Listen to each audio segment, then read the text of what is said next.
Struggling to send invoices in LegalZoom? Learn how to send any invoice in under 60 seconds. First, access your homepage, then navigate to Books and Invoices. Select your invoice, and I'll show you how to send it with just a few clicks. Start by navigating to the LegalZoom homepage. Then, from the left sidebar, go ahead and click on Books. Once that's open, click on Invoices to see your list. Click the three dots on the right of the invoice.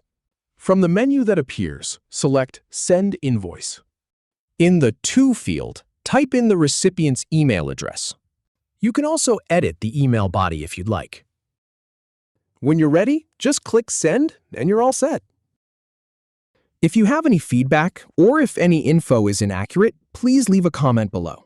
We'll do our best to answer or redo the video if needed. Thanks for watching.